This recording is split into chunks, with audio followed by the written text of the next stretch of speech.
ధ్యానాంజనేన సమవేక్ష్య తమః ప్రదేశం భిత్వా మహాబలిభిరీశ్వరనామమంత్రైః దివ్యాశ్రితం భుజగభూషణముద్వహంతి ఏ పాదపద్మమిహతే శివతే కృతార్థాః.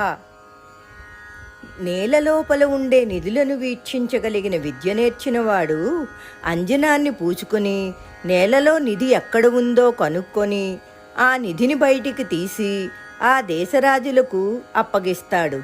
తదుపరి తాను సాధించుకున్న దానితో సుఖ సంతోషాలను పొందుతాడు. అలాగా ఈశ్వరా, ఎప్పుడైతే నీ పాదాలు పట్టుకున్నానో నాకు మోక్షానికి దారి తెలిసిపోయింది తండ్రి. నేను కూడా నీ ధ్యానమనే అంజనాన్ని కళ్ళకి రాసుకున్నాను. దానితో నాకు నీ పాదాలే కనబడుతున్నాయి. నాకు ఇంక మోక్షానికి దారి తెలియకుండా ఎలా ఉంటుంది? నాకు ఈ లౌకిక విషయాల మీద